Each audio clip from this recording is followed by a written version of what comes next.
Are you thinking about becoming a midwife in Australia? Well, in this video, I'm going to walk you through the exact steps of how to get there, from qualifications to all the hands-on experience you'll need. So if you're someone who's passionate about helping women through one of the most incredible moments of their lives, this could be the perfect path for you.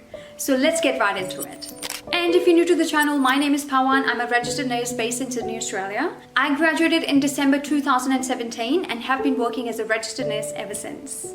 First things first, let's quickly go over what a midwife actually does. Midwives are healthcare professionals who specialize in supporting women through pregnancy, labor, and childbirth. They provide care for the baby as well as the mother before, during, and after childbirth. Hence, they are a crucial part of the healthcare team. And to become a midwife in Australia, you will have to meet specific requirements. Let's break it down. The first pathway is to complete a Bachelor of Midwifery. It's a 3 years full-time course, and this is the direct pathway. So if you're someone who already know that midwifery is something you want to specialize in, even before getting into healthcare, you can straight away go for the Bachelor of Midwifery course. You don't need to spend time studying anything else. This is something that you can get straight into. And this 3 years degree is focused entirely on midwifery, covering everything from pregnancy to childbirth to postnatal care, breastfeeding support, and maternal health in general. That's option number one, viable for those who already know before even getting into healthcare that this is something they want to be working in. The second option involves you doing a Bachelor of Nursing degree first, becoming an RN first, and then you go for the graduate diploma or Master of Midwifery after. This is actually a popular route. I've seen a lot of nurses who complete their Bachelor of Nursing first and then they do a new graduate program. Once they finish the program or even during the program, they try and plan to do a graduate diploma or Master of Midwifery later. And for this one, you will complete a standard Bachelor of Nursing first, which is 3 years. And then after you do your new grad year, then you can go for the Master of Midwifery, which is another 1 to 2 years additionally. So technically, this is taking longer for you to become a midwife. It's totally optional. Some people choose to become an RN first. It's sort of a personal choice. But again, if you're someone who already know that you want to be a midwife, you can straight away go into the Bachelor of Midwifery first. The reason this is a popular route is because it allows you to become an RN first, and then you can specialize and become a midwife later, which sort of opens so many career options for you. Because you can either choose to work as an RN or you can choose to work as a midwife later. It's totally up to you. And both of these pathways are offered by many Australian universities across the country, but it's really important to make sure that the program you're going for is accredited by ANMAC, which is the Australian and Midwifery Accreditation Council, because this will be important when you apply for your registration later on. Now, the second step is to gain clinical experience.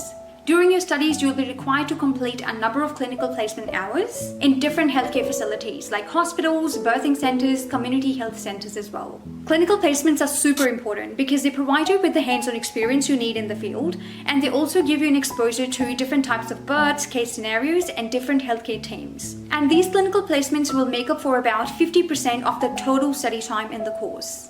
And during these clinical placements, you'll be involved in the full spectrum of care, right from childbirth to postnatal care, doing newborn assessments and more. So it's really important that during these clinical blocks, you demonstrate your ability to work under pressure.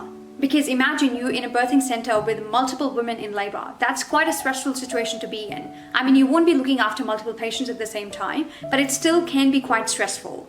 And also demonstrating your ability to handle multiple responsibilities at the same time and communicating effectively with patients and other staff members. These are some of the key points that you should definitely keep in mind while you go on your clinical placements as a midwifery student.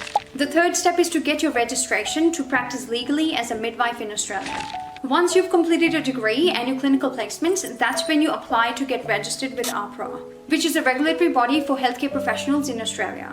To get registered, what you basically need to do is submit your qualifications, proof of clinical experience, and your transcripts to AHPRA. And then they will go through all the documents you've submitted and they will decide whether your qualifications and your clinical experience meets the standards. You may also need to give an English test for AHPRA registration, which is one of the requirements, especially for international students. So it just totally depends on your background or where you studied.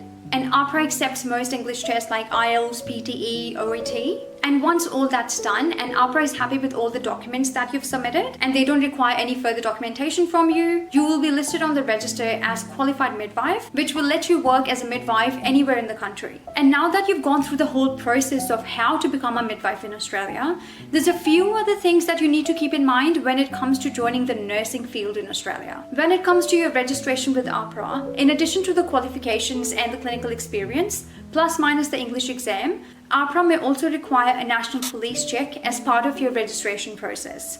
to make sure that you're suitable to work in healthcare. You may also need to demonstrate that you meet certain immunization requirements, such as vaccinations against hepatitis B, influenza, and other infectious diseases to protect both you and your patients. So to sum it up, first of all, you will need to complete an accredited midwifery degree or a dual degree in both nursing and midwifery. And secondly, you will need to complete a substantial number of clinical placement hours to get that hands-on experience. And thirdly, you will need to apply for your registration with AHPRA to be legally recognized as a midwife in Australia. And lastly, you will need to fulfill other requirements like a police check and immunizations. So that's a quick rundown on how to become a midwife in Australia. It's a rewarding and impactful career. And if you're passionate about helping women and their families through one of the most important moments in their lives, this could be the perfect path for you. And I hope this video was able to clarify on some of the steps involved. But if you do have any further questions, make sure you drop them in the comment section below. Thanks for watching, guys, and I wish you all the very best on your nursing journey. And make sure you hit the subscribe button so you don't miss out on any of the tips and tricks around nursing profession in Australia. And I'll see you in the next video. Bye!